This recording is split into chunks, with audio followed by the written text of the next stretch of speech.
Hey, welcome, all my right thinkers. Thanks for tuning in and check out your boy, P Farm. Thinking right out here in the lab.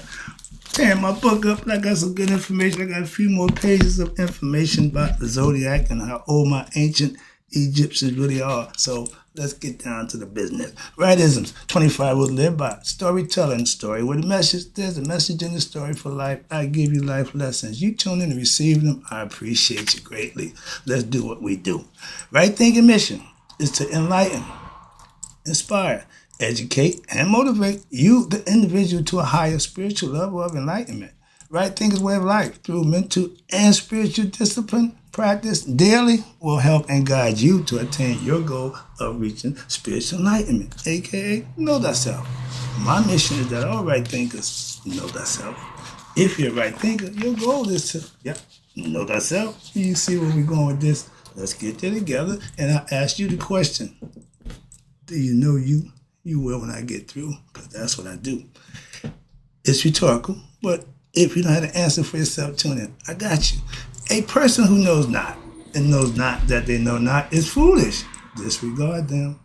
A person who knows not and knows that they know not is simple, but you can teach them. That's why I do what I do for you. I appreciate you too. Stay tuned. I got more for you. A person who knows not and believe and think that they know is dangerous. Avoid them. I do. A person who knows and knows not that they know is spiritually asleep. I can awaken them on your spiritual alarm clock, here to wake you up with knowledge of self. That's what I do for you. A person who knows and knows that they know is wise. Follow them. All these persons reside in you. Right thinkers, know thyself, and to my yacht, be true. I'm finishing up. Well, I'm at page 212 with the sign and symbols. I'm about to show you a bunch of signs in a minute, but I want to get through this thing right quick so I can get there. I'm taking the long way around. But I get there. All right, stay with me. I'm a pastor say, stay with me. I know what I'm doing. So I finished up with the next text. Nobody can tell you what happened. They can't prove it. So there's no proof, as we talked about. So now, how far back it would be difficult to say, but as we find the Aboriginal Australians and all native tribes throughout the world and the Pygmies still believe to practice this rite of burial. It would date long before the dynastic Egyptians. Skeletons of man found in the earliest quaternaries period of the Pleistocene age, and also in the upper quaternary period have been few. Apparently, the mode of burial of the present Pygmies was followed. In essence, they had no burial grounds. Why? But they buried them where they died and moved on. And so there was little to know or anything about their weapons, mode of life, or the ideas that they had. But in the later Paleolithic age, we found some more evidence. Now, in the Neolithic, had ample evidence of the commencement of their mythos. They followed the concepts and they had leftover evidence when it meant have existed, meaning it had to exist, but they got the evidence. The Babylonians did what? Copied the Egyptians, but they confounded the good zootypes of the Egyptians with what? The bad ones, and made them what? All bad, perverting the whole eschatology. Why? Because they did not understand. Right there. When you taking something and not understanding it and making something of it, it's not what it really was. Like my man in American Gangster, if it's Blue Dream, and I give it to you, if you take it and do something to it, it's no longer Blue Dreams. That's what it's saying. It's no longer Egyptian philosophy or Egyptian concept when you take it by your misunderstanding and presenting it something else, not understanding the uranographic creation and the Hebrew legends are more revealing nonsense, okay? Made up crap, considering and rendering their zootypes and anthropomorphically wrong because they made them what they wanted to be, not what they was originally was. I'm gonna get to that lesson coming up. But we cannot argue with Dr. Budge that the Egyptians borrowed their knowledge. Wrong. Of the signs of the zodiac together with much else from the Greeks who had, understand this, derived a great deal of their astronomical knowledge from the Babylonians. They took the spiritual stuff from us, and they took the astrological stuff from the Babylonians, so they were playing both sides to the middle, so to speak. And watch this. So the gods of the Egyptians, he says further, it is at present a subject for conjecture. Why? Because at what period did the Babylonians first divide the heavens into sections? If you know earlier, it was only 8. We added 4 to it. So if the Greeks are still dealing with the 12 like the Babylonians, they wasn't original. Moving on. And by the means of what? The constellations of the zodiac. But we are fully justified in not assuming that the earliest forms of the zodiac date from an exceedingly primitive time, meaning a lot earlier than they keep saying. And why the knowledge of all this was what? It was old in Egypt, way before the Babylonians even existed. Say it again. It was already old in Egypt way before the Babylonians existed or knew anything about it. Now, as we shall prove later in this work, we got it covered, but the Egyptians had worked out all the architecture of the heavens. And their priests had carried the same with them to where all parts of the world. That's why they all got something in similarities. Watch this. And not only in the northern heavens, but also in the southern as well. And probably what? They worked out the south before the north. And the Druids, remember them? Okay, the snake people? The Druids and the Mayans and the Incas knew all about the priests of Egypt. The earliest probably over 1,000 of years before the Babylonian nation even existed, and the Greeks. Just saying, and I ain't make it up. That's what they're saying, okay? Now, you got the Babylonians who copied and obtained all, not some, all their knowledge from the Egyptians. So I'm not going to have that debate, argument about who first. I ain't got time for that. But watch this. And we are surprised that this clown, Dr. Budge, would even write that they borrowed from the Greeks. But I get the point. Why? Because when the Ptolemies took over in 3000, they took credit for everything. So that's what he's saying. I get it. I just know the history. So yeah, he had the understanding. Why? Because they presented like it was theirs. That's why they took our knowledge, flipped it, dripped it, made it theirs, and presented it to the world. So, and he thought that we got our stuff from them. They were old and degenerating and in what we call decay even before the Greek nations was born. That's why they can't go back no further than 3000 BCE. Well, may he say that it is a subject for conjecture at what period the Babylonians first divided the heavens into sections, etc., because they never did. Now, what they knew, they borrowed or either directly got it from the Egyptians or even the Sumerians, which is probably likely that they did that. And the latter obtained it. If they got it from the Sumerians, they still got it from us because the Sumerians got what they got from us. Mesopotamia, all of them got it from us. It was the ancient Egyptians who mapped out the heavens into 12 divisions in the north and 12 divisions in the south. 12 signs of the zodiac, okay? To whatever part of the world the priests went, they carried this knowledge with them. Hence, that's how it got there. This proof lies more in what the ancient remains than we found in various parts of the world than anything else. That's the proof. The 3 circles, the 2 greater bisections in the middle, the lesser, and each divided into 12 parts, these are much older than the 7 tablets of creation of about 1,000 years.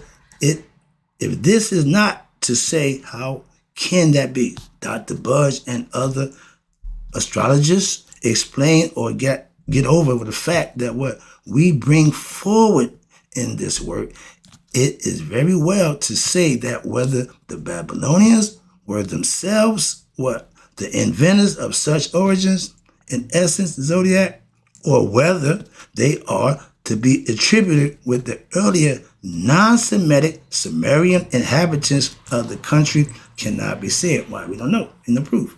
But when he states that the Greeks borrowed the Zodiac from the Babylonians and then the Greeks introduced it into Egypt, he was wrong.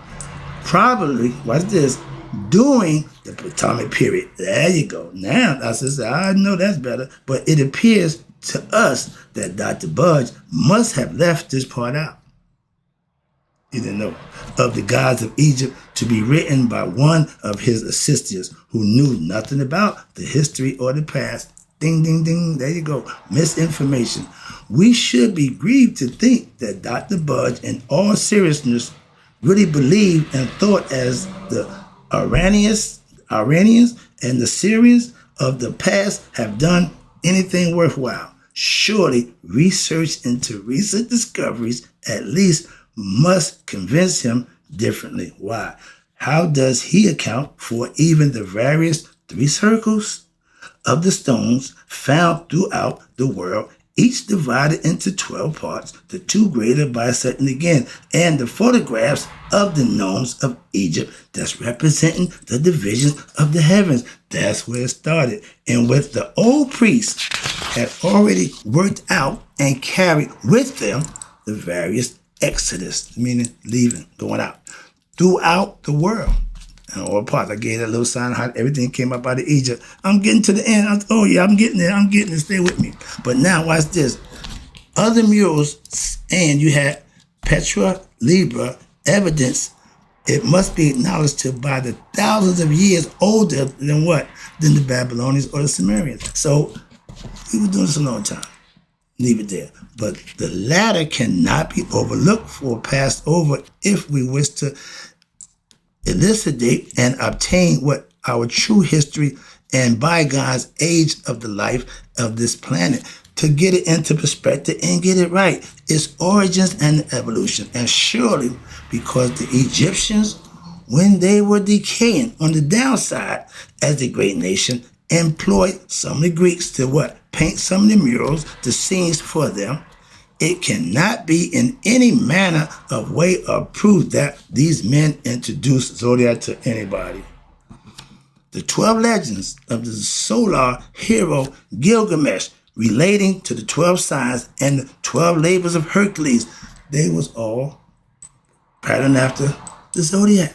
12, remember? Okay. And comparatively later, it came about later, so we know they didn't do it, as they are based upon, again, the Zodiac of 12 signs, which belongs to the final information of the heaven that was preceded by the heavens in 10 divisions, and earlier still in 7 figures and fancies, played pranks with the astronomical mythology, and they end up mixing up, you ready?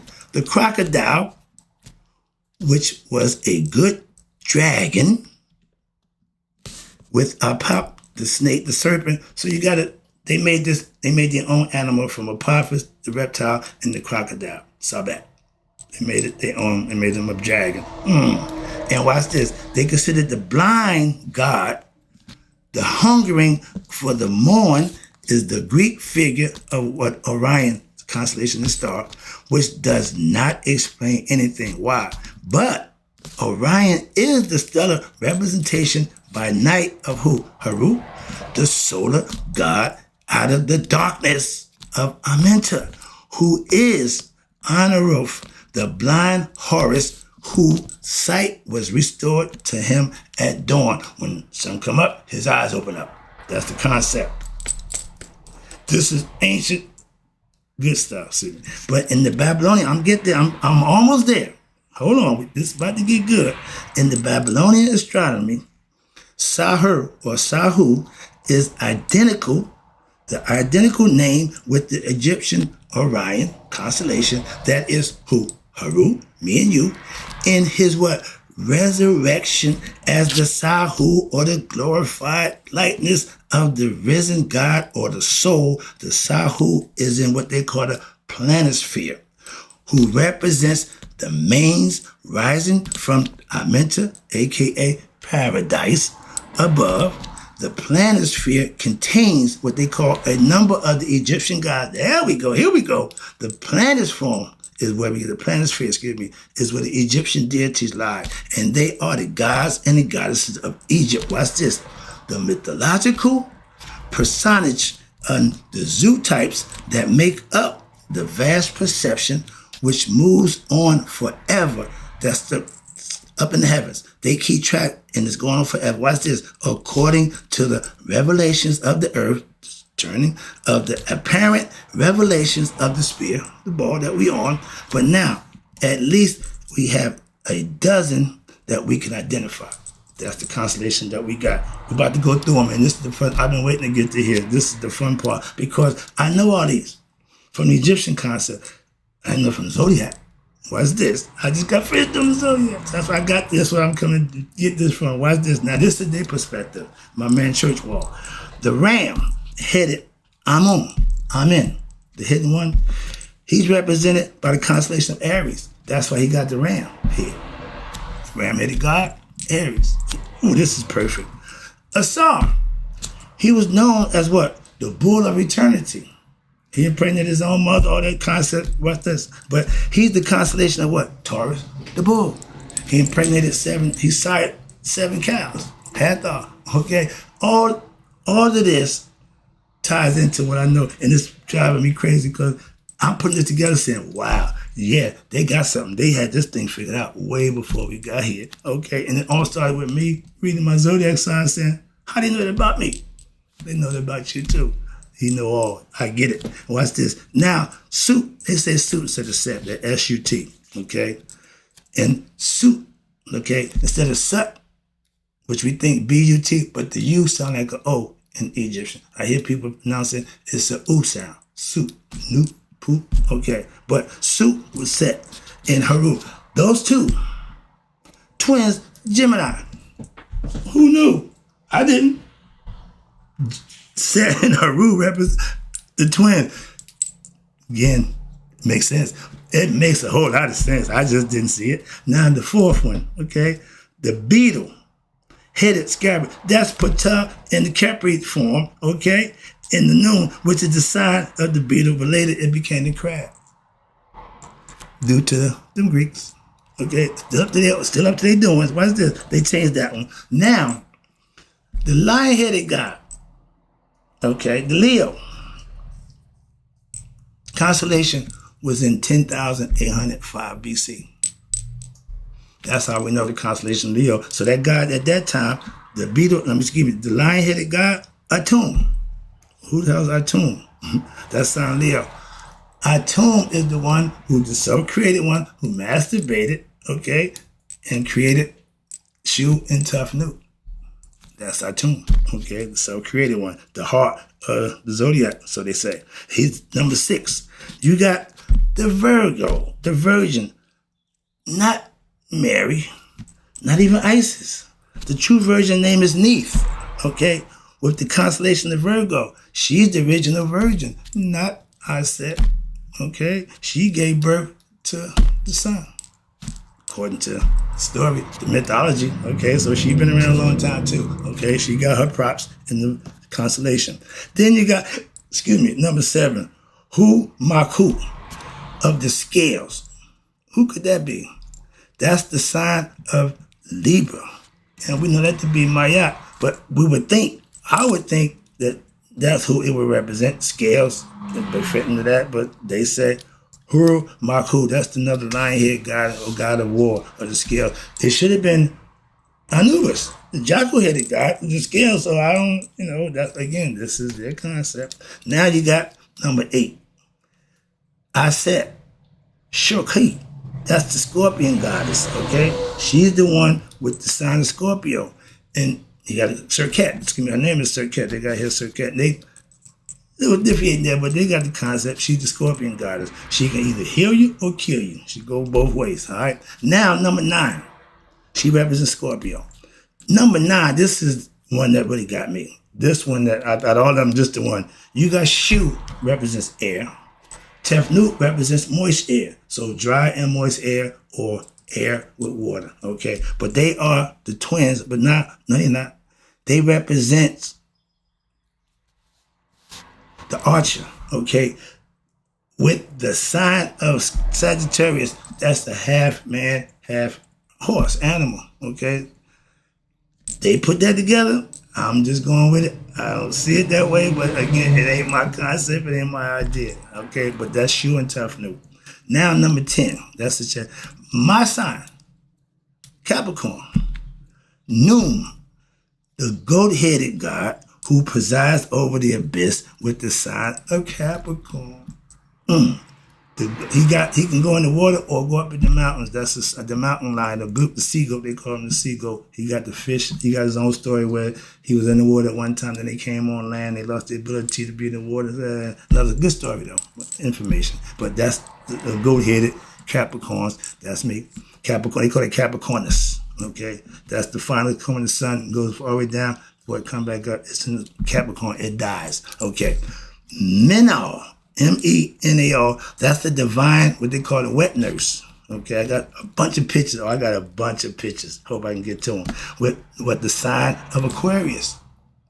Wet nurse, Aquarius, water. We see him at the water barrel. See, they didn't see him that way. They saw that the wet nurse taking care of you. Who? Number 12. Here you go. Haru of the 2 crocodiles with the sign of Pisces. Don't get that one. It ain't doing for me, but that's what they had. That's what they laid out. And it said, it is not possible that all these gods and goddesses and nature powers of Egypt were constellated as figures in the universe by any other than who? The Egyptians, mystery teachers of the heavens. They laid it out for you. They had it all figured out. Now I'm going to go through this book and get a few things out of Hope 485. I got a few minutes. Yeah, this is show and tell now. I'm going to just give you some quick stuff, the fun part for me. For my Masonic brothers. See this picture here? If y'all think Masonry started in 1717, you crazies all get up. I'm going to read the bottom down here for you. I'll tell you about all of these. This is the original Egypt. This is all out of Egypt. Masters, each craft. 3 degrees. Okay? Right quick. Now, the first I showed you was the Grand Master's apron and the collar. That's presented to the Pharaoh Amentheus III, and that's Khnum, the creator god, sitting on the throne. The ram-headed god I just tell you about, that's him right there, Khnum. Okay, he's the creator god. Now, the next one, you got the companions, aka the fellow craft, which is the 2nd degree aprons. They wear different. Every degree wear the apron different for different reasons, different purposes. I'll break that down to you if I got time. But the 2nd class apron, they show you the stela, and it's from the door and the statue of the tomb of Maruka. Thank you. And that was done, no date for that, but it's taken by D. Morgan. All right. The 3rd one was the master apron and collar, the pharaoh Makura, donned what?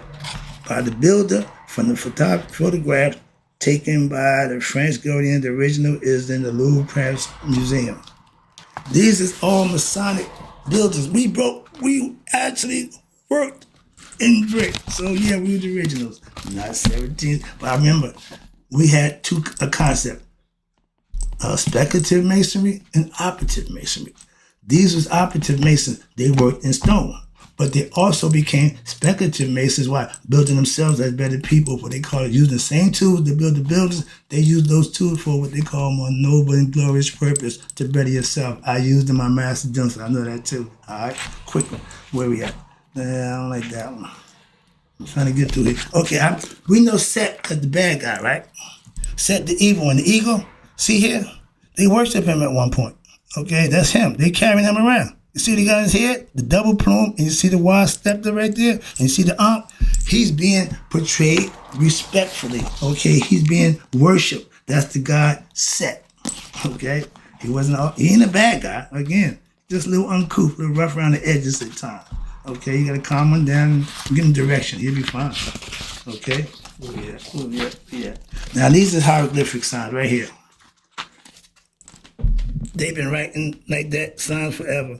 And they all mean something. They break it down, decipher it. I ain't got time for that, but that's another thing I want to show you. Man, this is all good stuff. This book got some, again, signs and symbols. And this is freaking me out. Okay, we got a guy, the hippo goddess, Taret. Okay, we got one, but this is their sign. They call Ap. Okay, that's their sign. This is the Egyptian sign. Same person. See? See Taret right there? And they all got the same, pretty much, what they do and who they are. So they don't change that. They just change the difference in appearance from depending where you're at. India, Mexico, they all had these same gods. Watch this. I got some more. Who we at? All right. No, I don't need that. But this is the fun part about learning. This is all information that you ain't gonna just get this nowhere. I don't need to know that. See, I'm going through what I call fluff. Stuff that I don't think, it's not necessary. But if a truth seeker, you'll get this book, and like I did, just go through it and have fun. Okay? Okay, Ptah, Sakar Asar. This is Asar sitting on the throne. Okay? According to what? These are things the Mexicans, the Mayans concept, and he got all his regalia, but you see he got the horns, and it's old because he don't have the crown. And look who's sitting behind him. Look where Haru is. Not up here on his head, down here behind him. Okay? Different concept, same thing, but they present it different. Okay? Signs and symbols. They know what it means. I understand what it means. I can read it. So that's how you communicate in different cultures, saying what another culture is saying the same thing, but just present it a little different. Everybody got God and everybody presents different. Nah, I don't need that. But everybody got a different name for him. Again, same God, different name. But it ain't what you call him. It's what you do in his eyes to make you get what? Blessings, to earn your blessings. Okay? Blessings ain't just, no. Ooh, okay, here you go. I call this the ass kissers. The sign for the swastika is 4 guys. See right here? That's the Mexicans. They got this sign. This is what it looks like. And the Egyptian got a sign for it too. We got ours. That's the swastika. Okay? I got some more. I call him the butt kisser. I'm not being in this picture. You see what everybody's butt is in the other guy's face? I ain't getting in that. This is what they call the sepulchral stone of Miguel in what? Perthshire. There are 4 human figures in the form of the swastika. Okay? I'd rather use the pen. All right? My dude, this is Imhotep. They deified him. They made him a god. He's the first multi-genius. He's supposed to be the son of Ptah. So that makes him a Christ concept. But he was a multi-genius. He was one to design the first pyramid at Saqqara. Now it says here, Neferhotep. Kinsu Neferhotep was a type of Haru, okay? As one of the 7 great gods in the stellar mythos and one of the triad brought on in the lunar as who? Khonsu, Tahuti, the twice great. Whoa, we got Tahuti, twice great, not thrice great, but just twice. I never heard that one. That's a good one. The twice great, the Lord of Consumani, and Khonsu, the child in the lunar mythology, was Haru in the child of the solar mythos. Okay? And everybody had the concept, again, sitting on the throne, double crown, the wasp. All that means royalty. Okay? One more. Let me get one more. Yeah, I got some of that. Saying that, got that. Close it out. Let me close it out. Okay, yeah. You know what that is? That's the Mexicans' bird of Haru, okay? And that's where the Americans got their idea from, the talents. You see, he got spears in both arms to defend himself, okay? That's the protection. He got his head, he got the crown, he got the sun disc, he good to go. This is all I call signs and symbols. Primordial man. This book is powerful. Got a bunch of information in there. I was looking for one thing. We found something else. I had to go on that little Zodiac rabbit hole. Hope you enjoyed the lesson. Right thinkers. In closing, may y'all live to be 100. Me 100 minus a day. So I know that my right thinkers have passed away. I'm going back to the book and get my origins. All right, we going back to Egypt. Hope you enjoyed the lesson. I'm out.